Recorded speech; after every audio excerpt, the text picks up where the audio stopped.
All right, we're witnessing something very cool right now. Look at this.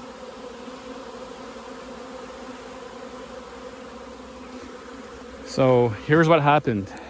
I'm gonna move the other side so you can. Actually, no, maybe not. I'll go over here. There's a lot of bees. I was about to go in my garage to actually build some bee stuff when I noticed that I could really hear the bees very, very loud.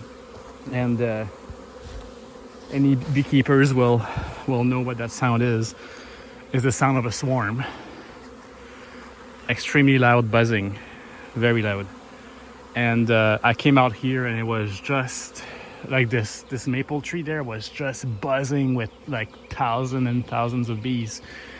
It was a huge cloud, and I thought, oh my god, one of my hive has swarmed. And that's the one thing we try to prevent in the spring is swarming, because there's always a chance you might lose your bees, because technically what swarming is that, you know, a new queen is born and she kicks out the old queen with half of the bees, and then they have to go and establish themselves somewhere else. So I'm not sure which one of these. I suspect it's one of these two that swarmed. I'm lucky because what happened is that it looks like they're actually establishing themselves into this split. Now I know for a fact that this split failed because when I looked at it yesterday, I could not see any eggs. I could not find a queen. There was no brood. All there were in there were bees making honey. So no queen. So actually my plan today was to try to move some eggs from this one. These are my gentle bees from the blue one. And give them some eggs so they could try to get started again. So what happened looks like is that the queen that got evicted, instead of going in a tree and trying to find another natural cavity to establish themselves, they decided to move next door into this one. And what we can see on the bees, and by the way, a swarm can be quite daunting or impressing to new beekeepers because there's lots of bees flying around, but a swarm of bees is actually very docile. You know, you can see them on the ground, you know, and what these bees are doing, you can see all their little butts in the air. This is called fanning. They do that to indicate to the other bees that the queen is in there, and they're trying to move the air to spread her pheromone and her scent. You know, so there's bees fanning at the top over there. There's bees fanning at the entrance. We have lots of bees underneath, lots of bees on the ground. I might need to put a stick or something to try to have them climb on there. Very quickly what I did, because when I looked at this hive 2 days ago, when I inspected it, there's not a lot of space in there. So my plan today was to, you know, give them some space, give them some eggs, give them some empty frames so that if there's a queen, that she has actually space to lay eggs, because it was almost fully packed with honey and pollen and nectar. So very quickly I added another box that has a mix of empty frames and drawn comb that's empty that I kept from last year, and also added a honey super that has a mix of extracted honey frames, so drawn comb, and new frames as well. The reason I'm doing that is because I want them to have enough space. I don't want them to, because it's already very tight, and that new queen, I'm not sure if she would have been happy with the space that was left in there. Actually, she probably would not. So I'm doing this right now.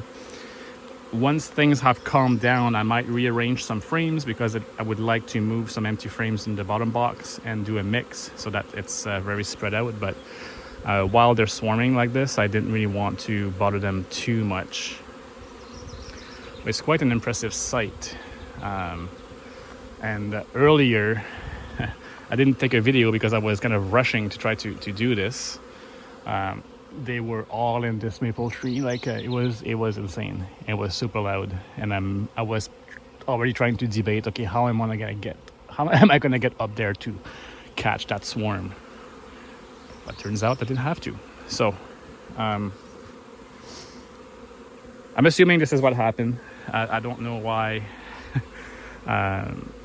Otherwise, what the other explanation is. But there's lots of bees in there. It makes me wonder also, because this split came from that colony, you know, and maybe there's something to it. Maybe the queens, the same genetics, maybe they had the same smell. I have no idea. But one thing for sure that I'm going to do at some point is I'll have to make sure there's a queen in there. So you can see the bees all kind of climbing up the post. So I might try to lay like a frame or something to give them a bit of an easy way to get in. And the other bees next door, they're not doing much, you know, just minding their own business. The two nukes there, the two nukes are getting very tight. I haven't really, I had a quick look. I haven't really taken a good look to make sure there's queens in there. It's one thing I have to do, but I thought I would share this for now. It's very interesting.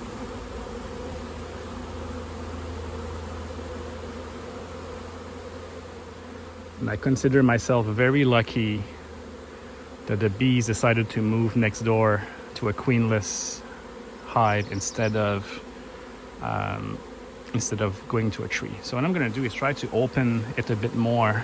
This is the mouse guard. See, that can give them a bit more space.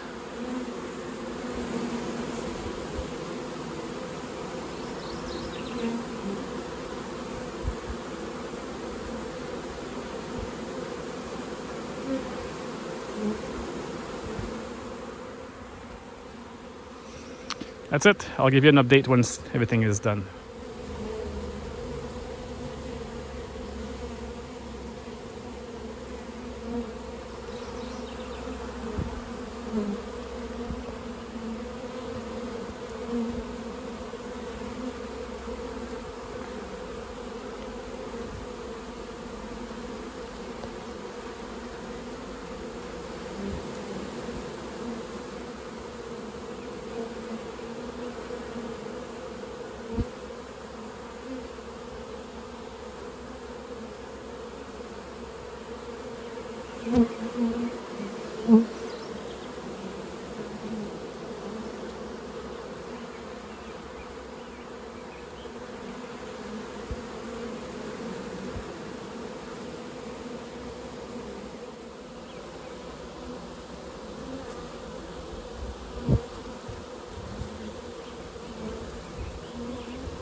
So here we are about 20 minutes later. As you can see, there's a bit less bee activities. Definitely no bees in the trees. The swarm is pretty much almost all moved in. I did add a branch there that they could use to climb. But they're kind of just climbing up this post here to get back in there. But not as many bees in there. It's much calmer. It's a bit less fanning going on. Less bees at the entrance. Still a fair bit underneath.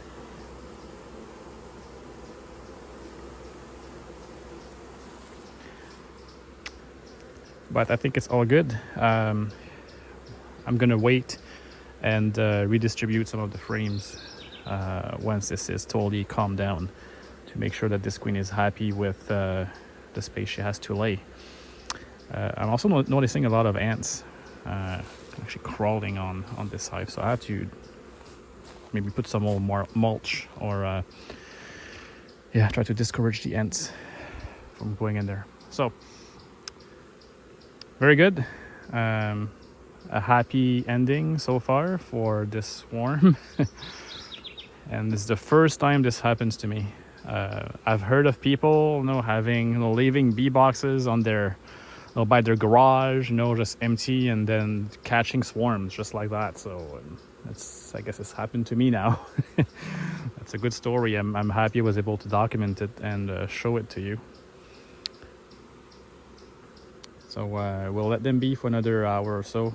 And once they're all in, we'll start to do some frame management. All right, we're a few hours later. Things have come back to normal. This is what the hive looks like now. All that's left is a little clump underneath.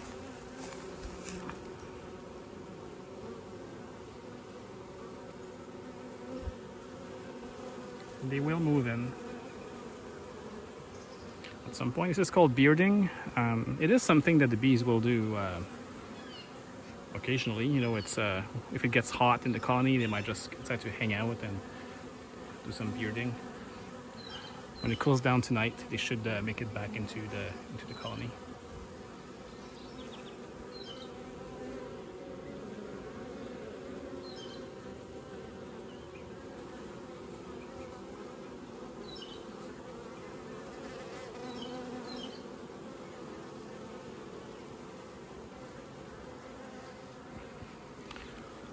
So that's it.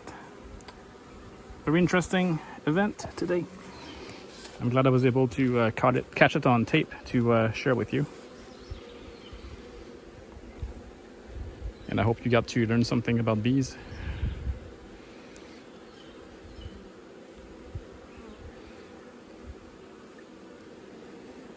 So again, thanks for watching, and if you like this video and would like to keep up with my beekeeping adventures, I encourage you to like and subscribe. Thank you, and we'll see you next time.